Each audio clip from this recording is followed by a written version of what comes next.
Okay, we've got one more question for you before I let you go. Why can't any other country replicate this? Hello YouTube! Hello! I've got a Frenchie with me today, Adele, because we're going to do a video about French patisserie and all the delicious things. You've actually been a pastry chef, right? Yes. In New Zealand. Yes, so I was in New Zealand for like a year and a half after being like in business school, doing business jobs and being like, yeah, I'm just gonna go to New Zealand and start working in a kitchen. And then after a few months, I was just like, I want to actually be a pastry chef and do pastries. So I got into this. And now I'm back to France and I'm gonna apply for being a pastry chef, like having the degree. Oh wow, they've got that really hardcore certification. What's it called? Basic one is CAP Pâtisserie. Okay. Yes, and in France you have to have this degree if you want to be working in a kitchen as a pastry chef. Okay, so, love it. Yeah. Businesswoman by day, pastry chef by night. Exactly. So we've got a selection. We went to the boulangerie just now. So I'm going to rely on you then, because all I know about French pastry is that it tastes so damn good. But maybe if you could help us understand a little bit more about what they are, how they're made, what's inside, that kind of thing. So I think we should get started with perhaps the most technical and my absolute favorite. Oh yes.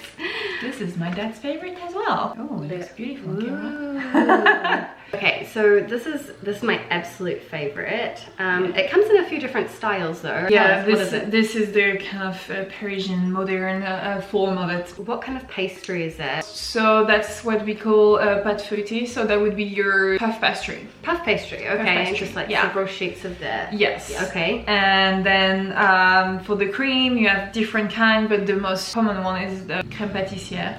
So it's just like a cream that every pastry chef uses, basically. Yes, okay. And it's like custard, basically. Kind of like custard, yes. with does it have a vanilla flavor? Vanilla flavor, usually. Yeah. Okay, yeah, that's it's the hardest thing to cut. I'm going to actually cut it in front of you guys so you can see how ridiculous it is to cut this. Okay.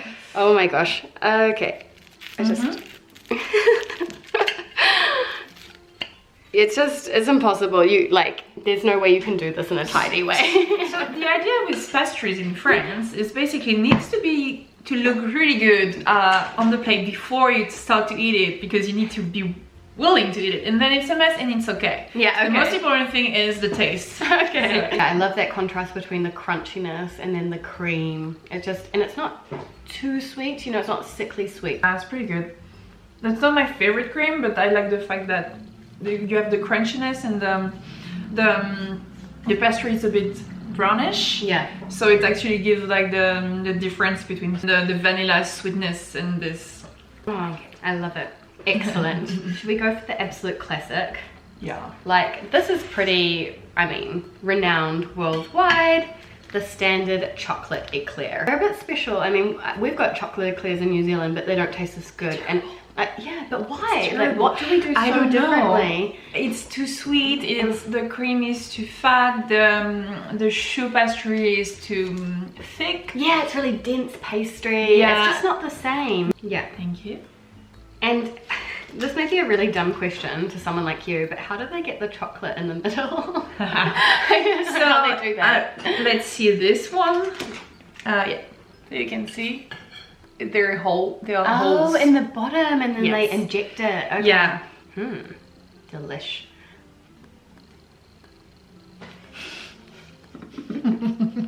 It's part of the joy. When it gets messy, you're just like, this is just such pleasure. What would be the best places to go for some patisserie in Paris, and that would be absolutely legitimate? So you have more and more pastry chefs that are quite famous in Paris.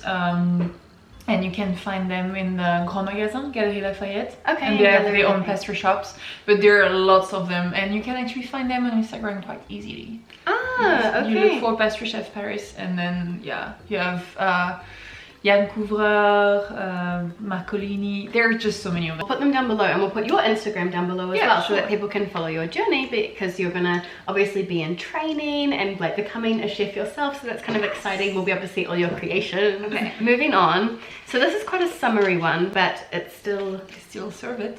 Exactly. So, the tartelette aux framboises.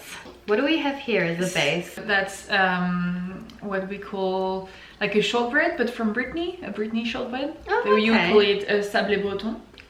And you have crème pâtissière again. So this candy, vanilla cream, and obviously the fresh raspberries. Yeah. But for this kind of pastries, like the tartelettes, you can have anything. The basics is like, it needs to be a pastry that is quite sweet and crunchy. And then some cream, and then the fruits. The idea with all those desserts is to have all the textures and flavors, so it has to be a bit tart and sweet. And that's the thing, it's like the next question is like, how do you get it in your mouth?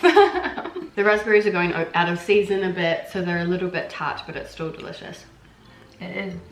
It just absolutely fascinates me how you can walk around the streets and there's bakery after bakery after bakery, and they're full of the most beautiful things. Like, how does that work in reality? Are people getting up at 6 a.m. and preparing everything for the day, or do they buy it in boxes and They start working at 2 a.m. Oh, okay. because they open at 6:30 or 7. Yeah. Again, it depends the stuff they have. That's also why we can end up having frozen products, because it's actually really good. It's just like, yeah, but I wanted my own pastry chef to do Yeah, it, you know? exactly. So usually the bread's gonna be fresh. Yeah. And it's just pastries. Yeah. Okay, so the next one, give it its moment. So What it would is. be that shiny stuff on it be? That's what we call nappage neutre. Okay. It's just like sugar, water, and some gelatin. Okay. It's just really simple. Just to make it nice make and it, shiny. yeah. And the reason, I mean, it's obviously not the sexiest, most fanciest thing you've ever seen, but it's something that's really common, I find, in France, at least in my partner's family. Whenever his grandma or his, I don't know, cousins or his mum or whatever make a cake, they often use fruit. It's often fruit based. So they'll make a cherry cake, a pear cake. Fruit and nut seem to be very, very popular in cakes in France. And I used to think that it was not really a cake, because it's not real cake. It's too healthy. Like, it's just Really? you know, yeah. So a birthday cake could actually look like this. It could be a big a cake with pear on it, for example, and I'd like, that's not a birthday cake. For me, a birthday cake is this tall, pure chocolate, iced in chocolate with like lollies all over it, sparklers, you know. It's a bit of, it's like that kind of American style, I guess. Yeah, and I actually make those cakes, and when I send it to my French friends, they're like, ooh, oh no, I don't want this. Okay, so the last one we have is the absolute classic and very beautiful tartelette au citron. So what's interesting about this one is it's like a big dome shape, which isn't really usual. Often you have the burnt meringue on top. You have a tarte au citron meringue, which is a bit different, but we only found a naked one today. And how do they make the citron? How does it have such a strong taste of citron? So it's kind of like the crème pâtissière. It's like in between crème pâtissière and the lemon curd. So they have a bit of maybe lemon rind or lemon juice? Yeah, so you got some lemon juice and you infuse it with lemon zest as well. Yeah, okay. So that's how you get it. But then what is really hard, it's like one of the French favorite tarts. Yeah. But they're also really critic about it, because it's really hard to find a great balance. And also everybody's taste is different. So what are you looking for? Like a balance of sweetness and sour. And sour, yeah. Okay.